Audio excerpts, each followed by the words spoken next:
클린 소프트웨어 패키지 설계 원칙 강의 시작하겠습니다. 좋아요와 구독 부탁드립니다. 패키지 설계를 함에 있어서 두 가지 원칙이 사용되는데, 하나는 공통 재사용 원칙 CRP 그리고 공통 폐쇄 원칙 CCP가 적용됩니다. CRP 같은 경우에는 패키지 안의 클래스들은 함께 재사용되어야 한다. 어떤 패키지의 클래스 하나를 재사용한다면 나머지도 모두 재사용한다. 이게 무슨 말이냐면, 자주 함께 재사용되는 클래스들은 이 동일한 패키지에 속해 있어야 된다는 말이에요. 이런 패키지 안을 보면 서로 상당한 정도의 의존 관계를 맺고 있는 클래스들을 볼 수 있습니다. CRP는 어떤 클래스를 함께 묶고 어떤 클래스는 함께 묶지 말아야 할지, 그러니까 같은 패키지 안에 어떤 클래스들을 같이 묶어야 되고 묶지 말아야 될지를 알려주는 원칙인 거예요. CRP를 따르면 서로 단단히 묶여있지 않은 클래스들은 같은 패키지에는 넣지 말아야 합니다. 그리고 CCP 같은 경우에는 이제 같은 패키지 안의 클래스들은 동일한 종류의 변화에는 모두 폐쇄적이어야 한다. 패키지에 어떤 변화가 영향을 미친다면 그 변화는 패키지의 모든 클래스에 영향을 미쳐야 하고 다른 패키지에는 영향을 미치지 않아야 한다. 이 구문을 읽어보면서 솔리드의 SRP가 생각이 나시는 분 있으시죠? 약간 비슷합니다. 클래스에 변경할 이유가 여러 가지가 안 된다면 안 된다는 SRP와 마찬가지로 패키지를 변경할 이유도 여러 가지면 안 됩니다. 유지 보수를 위해서라면 여러 패키지를 막 고치는 것보다 하나의 패키지만 고치고 싶을 거예요.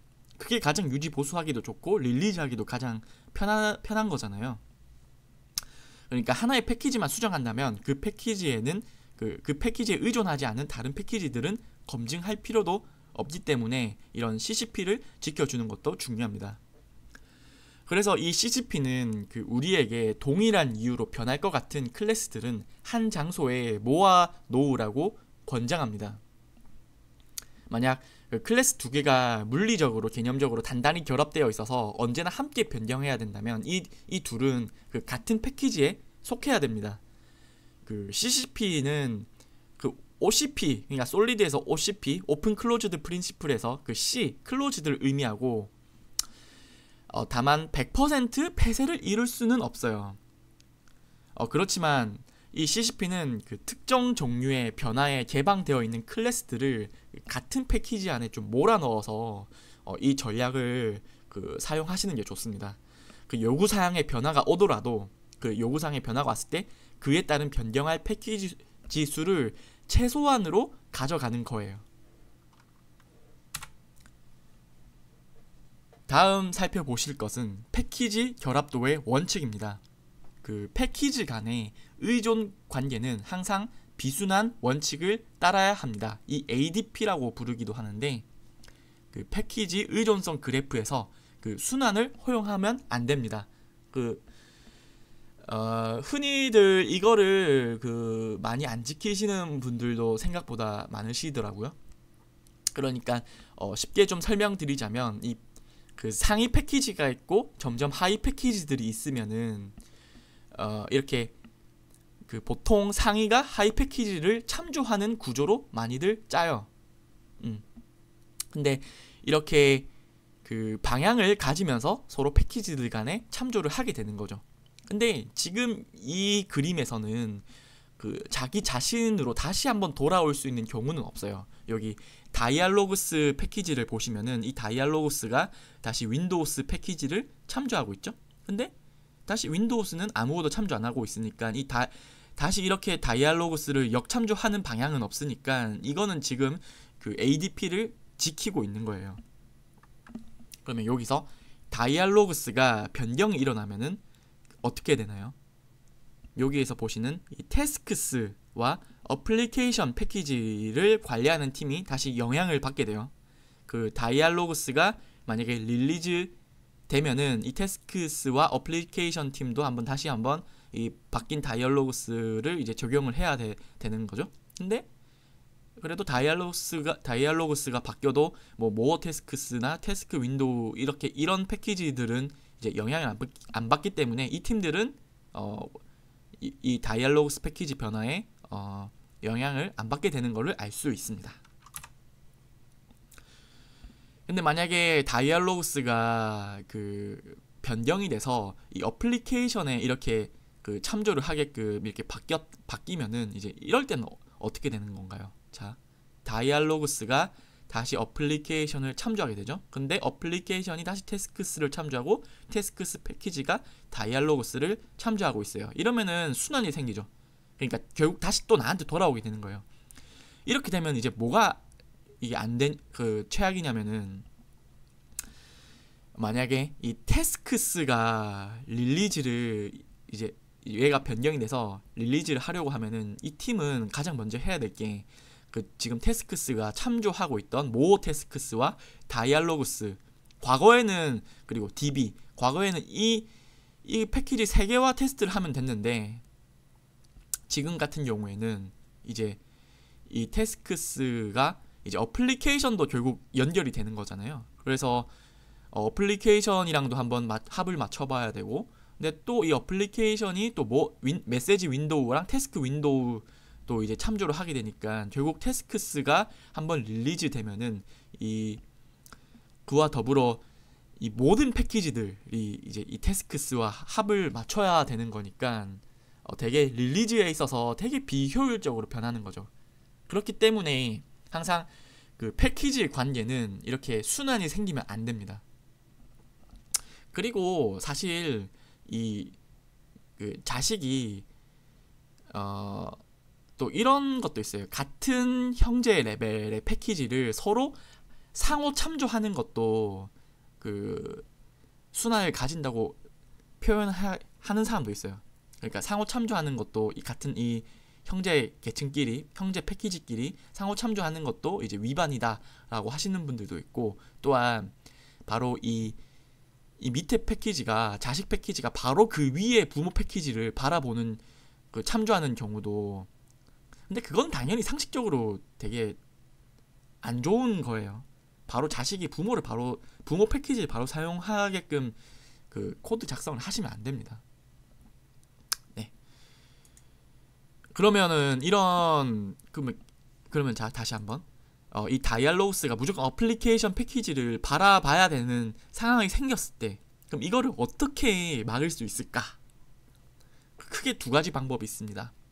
하나는 DIP, 그 솔리드에서 디펜던시 인버전 프린시플, 의존성 역전 원칙을 적용하거나, 혹은 새로운 패키지를 하나 만들어서 이렇게 순환을 끊는 방법이 있습니다.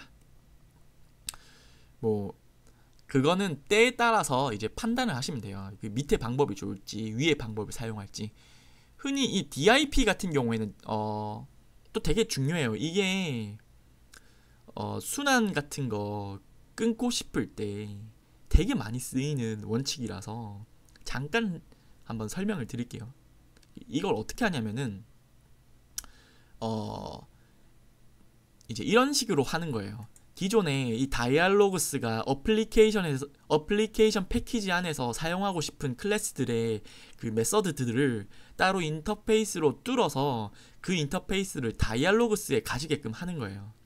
그 다음에 그거의 구현체는 어플리케이션이 이제 그 인터페이스를 임플리먼트해서 상속한 거를 다시 그 구현체를 어떤 클래스에다가 의존성 주입을 하는 거예요. 그러니까 DI를 하는 거죠. DI. 디펜던시 인젝션. 그 디펜던시 인젝션을 받은 애가 이제 그러면 이 다이알로그스가 그 DI를 받았으니, 그러면은 기존 이 인터페이스를 이용하면은 그 다형성에 의해서 어플리케이션에서 적용되는 메서드들을 사용할 수 있는 거죠. 그렇기 때문에 이 의존 관계가 뒤집어지기 때문에 이거를 의존성 역전 원칙 DIP라고 부릅니다.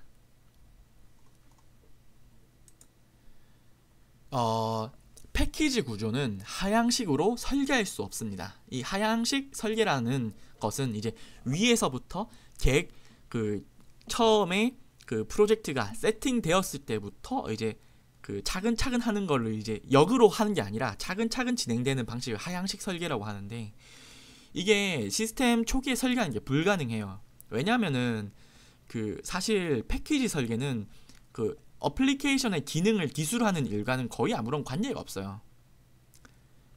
근데 그러면 이 패키지 설계를 왜 하는 걸까요? 사실 이 패키지 설계는 그 애플리케이션의 빌드 용이성을 보여주는 일종의 지도입니다.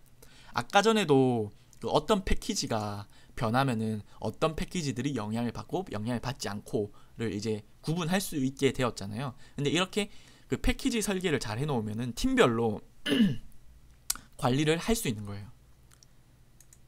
그래서 그 빌드 용이성을 지키기 위해서 이렇게 패키지 구조의 설계를 이제 신경 쓰게 됩니다. 그래서 이제 처음에는 이제 아무 생각 없이 하다가 점점 이 애플리케이션이 발전하게 되면서 그 CRP로 패키지 구성을 하고, 그 ADP 이 ADP로 이제 의존 관계가 흔들리면서 이제 성장하게 되는 거예요. 패키지 구조 자체가. 자, 안정된 의존 관계 원칙 SDP. 네, 의존은 항상 안정적인 쪽으로 향해야 합니다. 이건 클래스에서도 적용되는 건데 패키지에서도 역시 마찬가지입니다. 그 지금 이 그림에서는 A 패키지에 세 가지의 패키지들이 의존하고 있는 거죠. 그러니까 이 경우에는 패키지 A는 매우 안정적인 패키지여야만 해요. 왜냐하면은 이 A 패키지를 세 개의 패키지가 의존하고 있으니까. 그래서 A 패키지는 웬만하면 변경하지 말아야 돼요. 그리고 또 변경하지 말아야 할 좋은 이유가 이 세 가지가 있는 거예요. 또 패키지 A는 새 패키지에 책임이 있는 거예요. 그러니까 안정적인 거, 불안정한 애들이, 그러니까 불안정하다는 거는 변경이 심하다는 건데, 그 변경이 일어날 법한 것들이 안정적인 거에 의존을 하는 구조로 가야 합니다.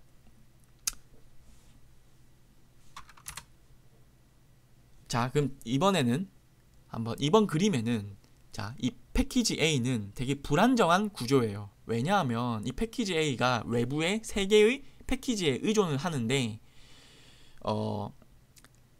되게 패키지 A가 이 외부의 패키지들에 의해서 변화가 일어날 가능성이 세 가지 이유가 있는 거예요. 그래서 되게 A는 불안정한 패키지라고 할 수 있습니다. 자, 모든 패키지는 사실 안정적일 필요는 없어요. 우리가 개발을 하면서 그 계속 새로운 피처도 추가돼야 되고 유지 보수 혹은 요구사항이 변경됨으로써 그 변경이 일어나야 되는 거잖아요. 근데 그렇다면 이제 그 변경이 일어날 법한 것들을 이제 불안정 패키지에 이제 묶어 놓는 거죠. 그리고 그 불안정한 패키지에 있는 것들이 안정적인 패키지에 의존을 해야 되는 거예요. 근데 이제 이게 약간 한 가지 팁이 있는데, 불안정한 패키지들을 위에 그리고 안정한 패키지들을 좀 밑으로 그려놓고 이 화살표를 이게 그어보면은 좀 되게 습관이 상당히 유용해요. 이 STP를 위반하는지 안 하는지 알아볼 수 있어요. 자, 이 두 번째 그림 같은 경우에는 지금 이 안정적인 게 다시 불안정한 거를 이제 이렇게 의존하게 되면은 이게 STP를 위반하게 되는 거예요. 만약에 안정적인 게 의존하려면 더 안정적인 거에 의존을 해야 되는 거예요. 근데 만약에 지금 이런 상황이 왔어요. 두 번째 그림처럼. 그럼 이거는 또 어떻게 막을 수 있을까요? 그러니까 내가 이 안정적인 패키지에서 불안정한 패키지를 정말 어쩔 수 없이 접근을 해야 돼요. 이때는 또 어떻게 해야 될까요? 이때도 역시 그 DIP를 적용을 하면 됩니다. 근데 흔히들 안정적인 패키지에서 불안정인 패키지의 모든 클래스들을 다 사용하는 건 아닐 거예요. 아마 일부분의 클래스만 사용하게 될 가능성이 상당히 큽니다. 그럴 때는 이 불안정한 패키지에서, 자, 여기 그림에서 보시는 것처럼 이 불안정한 패키지에서 아까 안정적인 안정적인 거에서 그 일부 사용했던 그 클래스들의 메서드들을 인터페이스로 따로 뽑아놓고 사용하게 하는 거예요. 흔히들 인터페이스로 만든다는 거는 되게 안정적인 이제 잘 변하지 않는 것들을 흔히들 인터페이스로 다 뽑아 놓잖아요. 그래서 이렇게 인터페이스로 뽑아 놓고 이 불안정한 패키지가 이 안정적인 인터페이스에다가 그 DIP와 그리고 DI를 통해서 그 이제 넣어주는 거예요. 의존성 주입을 해주는 거예요. 그래서 이 안정적인 패키지는 안정적인 인터페이스만 물고 이제 사용하게 되는 거죠. 그 인터페이스 같은 경우는 쉽게 변하지 않으니까 그 방향이 이제 맞는 거죠. 더 안정적인 게 이제 안정한 게 더 안정적인 거를 이제 의존하게 되는 그런 구조를 가질 수 있는 거죠. 네, 강의 듣느라 고생하셨습니다.